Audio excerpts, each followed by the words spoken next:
प्रतिशतता से संबंधित इस तीसरे वीडियो में हम आज आपके लिए कुछ विशेष प्रश्न यहाँ पर लेके आए हैं। देखिए, ये जो प्रश्न है ये अक्सर ऐसे प्रश्न हैं जो विद्यालयी सिलेबस जो है उसमें तो पूछे ही जाते हैं, साथ ही जो कॉम्पिटिटिव एग्ज़ाम्स है, प्रतियोगी परीक्षा, उनके लिए बहुत उपयोगी। एक ऐसा ही प्रश्न हम यहाँ पर लेते हैं। मान लीजिए आपसे पूछा गया है कि यदि ए के पास बी से 20% अधिक धन है तो बी के पास ए से कितने प्रतिशत कम धन होगा। इस प्रश्न को आप गौर से देखिए।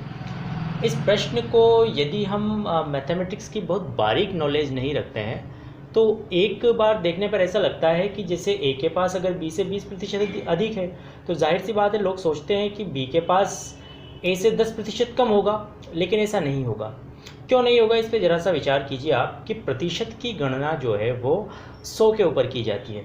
ए के पास बी से 20% अधिक होने का मतलब ये है कि अगर बी के पास 100 हो तो ए के पास 120 होगा, लेकिन यहाँ पर बी के 100 से ए का 20 ज़्यादा है, लेकिन ए से बी के 20 रुपये कम तो है, लेकिन वो 120 रुपये पर है, 100 रुपये पर नहीं है। यानी कि हम उसे सीधा प्रतिशत में नहीं बदल सकते। हम सीधा नहीं कह सकते कि बी के पास ए से 20% कम धन होगा। तो इसको सॉल्व करने का तरीका देखिए कैसे सॉल्व किया जाता है। बहुत ही आसान तरीका है। हम एक तरफ लिखते हैं ए और एक तरफ लिखते हैं बी। तो हम मान के चलते हैं, यहाँ लिखा हुआ है ए के पास 20 है, लिखा हुआ है 20 है, तो हम बी के पास मानते हैं यहाँ पर कि 100 रुपये है। तो जाहिर सी बात है कि 20 से 20% अधिक होगा, यानी कि 100 रुपये पे 20 रुपये अधिक होंगे, तो ए के पास जो धन होगा वो होगा आपका 120 रुपये। अब हमें ये तुलना जो हमने बी को 100 मानकर की है, यहाँ लिखा हुआ है ए से, इससे जो आपके पास लिखा हुआ है शब्द, इससे शब्द को आप ध्यान दीजिए। शुरुआत में लिखा हुआ है 20 है, तो आपको बी को 100 लेके चलना है और ए का उसके अनुसार हो जाएगा 120। अब आपसे पूछा गया है कि बी के पास ए से, यानी कि ए की राशि आपके पास क्या होनी चाहिए, 100 रुपये होनी चाहिए। हमें ए के हिसाब से आपके पास प्रतिशत देखना है, तो इस हिसाब से हम ये पता करना चाहेंगे कि बी के पास कितना है। तो हमने मान लिया x, वही हम यहाँ पर क्रॉस मल्टीप्लिकेशन मेथड इस तरह से आजमा रहे हैं। इस क्रॉस मल्टीप्लिकेशन मेथड के हिसाब से आपके पास x इंटू 120, जो आपके पास होगा x इंटू 120, वो आपके पास बराबर होगा 100 इंटू 100 गुणा 100। और जब हम इसे अगले स्टेप में सॉल्व करेंगे तो आपके पास x का जो मान प्राप्त होगा आपको वो होगा 100 इंटू 100 बटा 120। आपको इसका मान प्राप्त होगा, जब आप इसे हल करेंगे तो आपको प्राप्त होगा 250 बटा 3। अब ये जो मान है ये राशि है कि एक बी के पास कितने रुपए होने चाहिए जब आप ए का 100 मान रहे हो, लेकिन आपसे पूछा गया है कि कितने प्रतिशत कम धन होगा, यानी कि हमें उनका अंतर निकालना है। नीचे की जो आपकी स्थिति आई है आपको अंतर निकालना है 100 का और 250 बटा 3 का। तो यहाँ पर जो 250 बटा 3 का मान है वो उसमें से हम क्या करते हैं, यहाँ पर दोनों का अंतर हम यहाँ पर ज्ञात करना चाह रहे हैं। लिखा हुआ है ए से कम होगा, ए से कितने प्रतिशत कम होगा, तो ए की जो राशि हमने यहाँ पर 100 रुपये लिए, उस 100 में से हम इसे माइनस करेंगे। तो यहाँ पर जो अंतर आपका होगा 100 माइनस 250 बटा 3। जब हम इसे भिन्नों की तरह सोल्व करेंगे, जैसे आप भिन्न को सोल्व करते हैं यहाँ एक मानकर, तो आपके पास ये राशि होगी 300 माइनस 250 बटा 3, यानी कि 50 बटा 3%। अब अगर आपके आंसर आपको भिन्न के रूप में देने हैं तो आप 50 बटा 3% इसे लिख सकते हैं, और अगर आपको आपका आंसर दशमलव में देना है तो आप 50 में 3 का भाग देकर इसका लगभग मान जो है वो दशमलव में प्राप्त कर सकते हैं, यानी कि आपका जो मान होगा वो होगा 50 बटा 3%। यही प्रश्न जो हमने इस तरीके से किया है, अगर हम इसे डायरेक्ट करना चाहते हैं तो देखिए क्या होगा। आप क्वेश्चन की लैंग्वेज को समझिए, क्वेश्चन की लैंग्वेज के हिसाब से ऐसे क्वेश्चन हम डायरेक्ट करना चाहते हैं तो आप क्या कहेंगे। आप पहला वाक्य देखिए, यदि ए के पास बी से 20% अधिक धन है, बी से 20% अधिक धन है, तो 20% अधिक धन का मतलब होता है 100 का 120 हो जाना। यानी कि 100 रुपये पर 20 रुपये बढ़ जाना, 120 हो जाना। अब आपको ये क्वेश्चन डायरेक्ट करना है, यानी कि आपको पूरा सोल्व करके नहीं दिखाना है और आपको आंसर पे टिक करना है या आपको सीधा आंसर पता करना है। तो आप क्या करेंगे, आपके पास 20% बढ़ने का मतलब है 100 पे 120 रुपये हो जाना। तो आप क्या करेंगे, 100 × 100, 100 × 100 से इस 120 से हम इसे भाग दे देंगे और आपके पास जो भी राशि आएगी आप उसका 100 के साथ अंतर निकाल लेंगे, यानी कि आप 100 में से उसे घटा देंगे। तो फिर आपको अपना उत्तर मिल जाएगा, जैसा कि हमें पिछली स्टेप में हम इसका उत्तर निकाल रहे थे, वही उत्तर इसका आएगा। अब यहाँ पर हम प्रश्न को थोड़ा सा चेंज करते हैं। मान लीजिए आपके पास प्रश्न लिखा हुआ है कि ए के पास बी से 25% कम धन है, तो बी के पास ए से कितने प्रतिशत अधिक धन होगा। प्रश्न वैसा ही बिल्कुल, लेकिन हमने क्या किया है, कम की जगह पे अधिक और अधिक की जगह पर कम कर दिया है और हमने यहाँ 25% का उदाहरण लिया है। तो आप पहले अगर डिटेल से इस क्वेश्चन को सॉल्व करना चाहेंगे तो आप वही काम करेंगे। ए के पास बी के पास, शुरुआत में यहाँ लिखा हुआ है बी से, तो बी से लिखा हुआ है तो हम बी का मानेंगे आपके पास 100 और 25% कम का मतलब है कि 100 में से 25 कम हो गया है। 100 में से 25 कम हो गया है, इसका तात्पर्य ये हुआ 75 यानी कि 75। ठीक है, अब हम क्या करते हैं कि ए को 100 मानते हैं, क्योंकि हमें ए से कितने प्रतिशत अधिक धन होगा ये हमें ज्ञात करना है।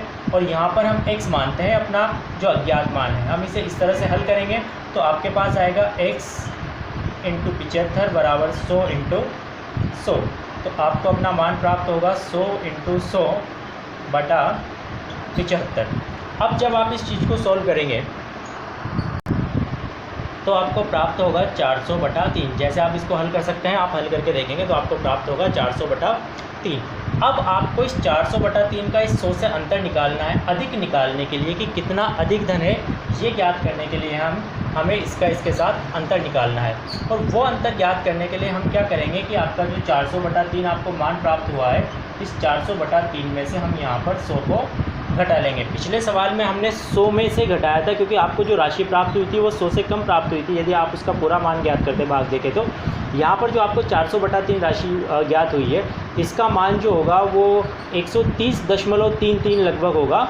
तो आप जब इसे देखेंगे, ये आपके पास 100 से बड़ा मान है, तो इसमें से आप 100 को यहाँ पर माइनस करेंगे। आप इसे फिर उसी तरह से अगर आप माइनस करके देखेंगे तो आपको यहाँ पर प्राप्त होगा 100/3%। 100/3%, यह आपका आंसर होगा भिन्नात्मक रूप में। आप चाहें तो 100 में 3 का भाग देके दशमलव में लगभग इसका मान निकाल सकते हैं आप, 33.3% जो आपका मान होगा। तो इस तरह से आप इन क्वेश्चंस को डायरेक्ट हल कर सकते हैं। अब हम यहाँ पर आपको बता रहे हैं कि ठीक इसी तरह से जो प्रश्न है वो कौन से प्रश्न आते हैं, ठीक इन्हें आप जैसे इस प्रश्न को हल कर रहे हैं वैसे ही हम उन प्रश्नों को हल कर सकते हैं। तो ऐसे प्रश्न आपके कुछ इस प्रकार से होते हैं कि एक प्रश्न आप देखिए कि किसी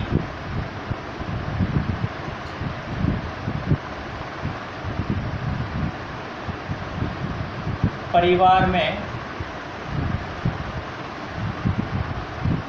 शक्कर की कीमत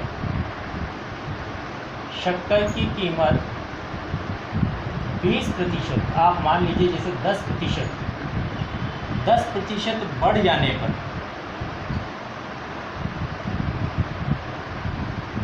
शक्कर के उपयोग में कितनी कमी की जाए कि शक्कर पर होने वाला खर्च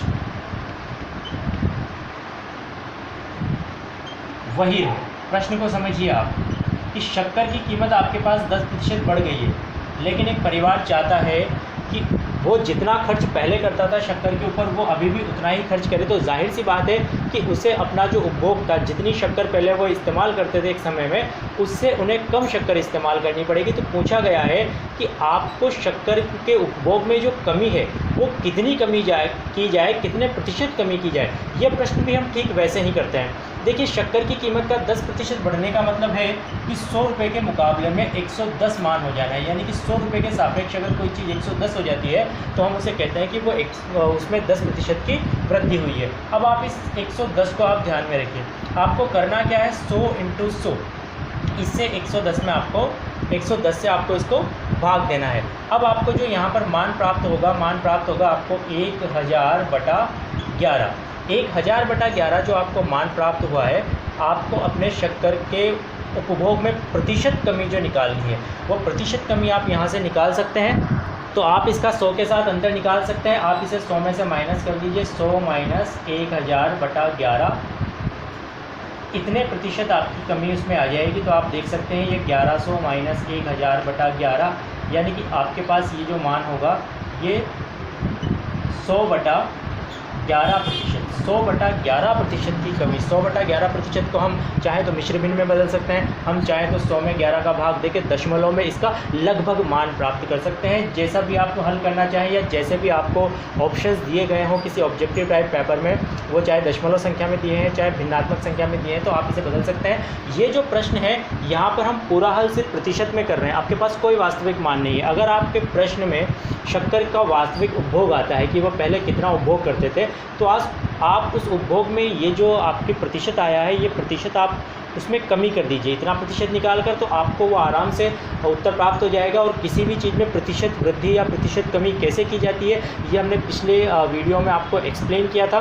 तो इस तरह के प्रश्न जो हैं वो थोड़ा सा कंफ्यूज कर सकते हैं, और इस तरह के प्रश्न अक्सर आपके पास कॉम्पिटिटिव एग्जाम से पूछे जाते हैं। हमारे अगले वीडियो में प्रतिशत से लेकर पूछे जाने वाले कुछ इसी तरह के प्रश्नों का, कुछ विशेष प्रश्नों का समावेश करते हुए और भी वीडियोस आपके साथ लाएंगे। और अगर आपको हमारे वीडियोस देखना अच्छा लग रहा है, अगर आपको अपनी मैथ्स उससे कुछ इंप्रूव होती नजर आ रही है, आपको कुछ नए कंसेप्ट समझ में आ रहे हैं, तो वीडियो को लाइक कीजिए। अगर आपने चैनल सब्सक्राइब नहीं किया है तो आप सब्सक्राइब कीजिए ताकि अगले वीडियोस का नोटिफिकेशन आपको मिल सके। और अगर आपको इस वीडियो में कोई कमी नजर आती है, अगर आपको लगता है कि हमारे समझाने के तरीके में, एक्सप्लेनेशन में या किसी भी चीज़ में कमी है, तो बेझिझक आप कमेंट बॉक्स में कहिए। हम चाहते हैं कि हम अच्छे से अच्छे वीडियोस हमारे व्यूअर्स के लिए लेकर आएँ, जिससे उन्हें बहुत ही फायदा हो। बने रहिए हमारे चैनल के साथ, और इस वीडियो को देखने के लिए, यहाँ बने रहने के लिए बहुत बहुत धन्यवाद।